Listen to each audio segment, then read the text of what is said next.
What are the best zombie games on PC? You can hardly take a step on Steam without zombie games clutching at your ankle, so it's a valid question.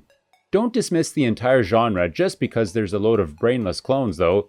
Below, we have some of the best zombie games to shuffle their way onto PC. Zombie games range from survival simulation to Lovecraftian co-op period pieces, and, if you like, you can even take a shambling detour through tower defense and post-apocalypse parkour. This list of zombie games has everything an undead enthusiast could ask for. We have the harrowing moral quandaries posed by The Walking Dead, the high-octane FPS action of Black Ops 3, and the traumatizing horror of Resident Evil. Whatever your decayed taste, these are the best zombie games on PC.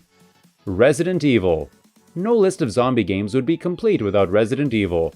You might have been scared out of your wits by Resident Evil 7 in VR, or found yourself repeatedly returning to the action-packed classic that is Resi 4, but you will still find plenty of frights in the game where it all started. Without the unnecessary complications tacked onto future sequels, Resident Evil is one of the best horror games around. Trapped in the famously labyrinthine Spencer Mansion, as Chris Redfield or Jill Valentine, ravenous zombies and dangerous mutations lie behind every corner in Resident Evil, often obscured or blocked by inventive environmental puzzles. Fixed camera angles intensify the sensation of claustrophobia, and your limited inventory keeps you feeling vulnerable. If that is not scary enough, you can always grab the remastered version released in 2015 on Steam.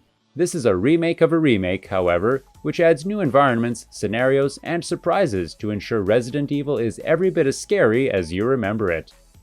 Resident Evil 2 Remake.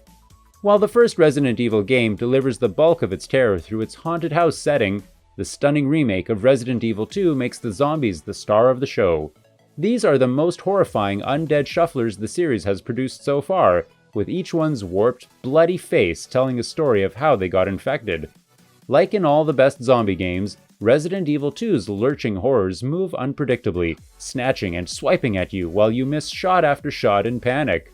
Shooting them in the head will only stun them for a second or two, allowing you to slip past, but you'll need to shoot them a few more times until their cranium explodes to guarantee they won't get back up. Alternatively, you can go for the limbs. A couple of pistol shots is enough to snap off an ankle, making them a lot less mobile and allowing you to carefully skirt around them. Scuff a shot, and it will still tear a chunk of flesh off your target, adding some gory gravitas to every spent cartridge. Oh, and if you're looking for some help with ammo, check out our guide to Resident Evil 2 locker codes for some freebies. Fighting standard zombies quickly gets old in some of the Resident Evil games, but they remain a constant menace throughout the campaign of the Resident Evil 2 remake, and taking them down always feels squelchy and satisfying in equal measure. As Chris wrote in our Resident Evil 2 remake review, this is a bloodbath to relish, at least until the Resident Evil Village release date, when the incredibly tall Lady Dimitrescu opens her mansion gates to visitors. For fans of the indie game Untitled Goose Game, an upcoming mod by notorious modder Zombie Alley swaps Resident Evil 2's fearsome Mr. X for the equally malevolent Goose protagonist. Call of Duty Black Ops Cold War. Honestly, you could elect any of Treyarch's Call of Duty games to this list because their zombie horde modes are the best around. Black Ops 4 had a very good zombies mode. However, the reason we've singled out Black Ops Cold War is because it is a nice entry point for those who've not played zombies mode. It also has a fresh story, great tutorials, Easter eggs galore, and the original map is much easier for the classic survival modes.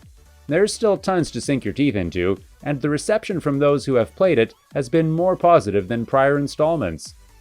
Zombie Night Terror. In some zombie fiction, the Horde are not mindless, not precisely, but guided in their pursuit for brains by one bigger brain. Here, you are the hive mind, directing the pandemic from behind your keyboard. Developers NoClip argue, the only way to survive the zombie apocalypse is to be the apocalypse. For those who found the cause of lemmings too noble, Zombie Night Terror is a zombie game's twist on that puzzler's format. You are offered a sidelong view of the black and white action and given ways to influence it, guiding your unthinking chargers over the booby traps they would otherwise fall blindly into. Pesky humans will pick away at your numbers with buzzsaws, shotguns, and repurposed snow trucks, but you can bolster the ranks with a few would-be survivors. What's more, the undead can be altered into mutated beings that riff on Left 4 Dead, blowing themselves to bits and taking the living with them, or spitting globules of green acid which bubble away in stark contrast to the gray backdrops. The colorless world of this zombie game is just waiting to be covered in bright red blood. Project Zomboid. This is how you died, Project Zomboid tells you as you walk gingerly into the overrun American countryside for the first time. This is not going to end well, but you can drag out the inevitable for some time, eking out an isometric existence through the shrewd scavenging, food sourcing, and first aid skills you will have honed well from the best survival games. The entire map is open, and guidance is minimal. Only good preparation and a tab open to the Zomboid wiki can save you. Once you have established a domestic base, the game becomes a matter of tense smash and grabs, weighing up potential loot against the chance of zombie encounters. Long-term survival means rebuilding rural America, constructing and maintaining farms, and adopting a defensive playstyle. Most zombie games are about hitting the dead with something weighty before moving on to heavier artillery. Zomboid is about avoidance, careful management, and slow burn strategy. Speaking of a slow burn, Zomboid has been in open development for nearly half a decade, so see what we make of it in our Project Zomboid Early Access review. But do not be put off by the Early Access tag. This is one of the wealthiest zombie games in existence. Left 4 Dead 2. It has been 8 years, but Left 4 Dead 2 always looked economical in the way Valve shooters are. That means that, unlike many zombie games, it has aged well, despite the lack of any fancy, physically based rendering or global illumination. It is a zombies game that certainly has not been bettered, even when compared to differently themed siblings Vermintide and the 2 Payday games. Arguably, Left 4 Dead lost some of the exquisite balance of its small armory by expanding it for the sequel, filling the world with impromptu melee weapons and special ammo types. But nevertheless, Left 4 Dead 2 and the original are still the best co-op games around.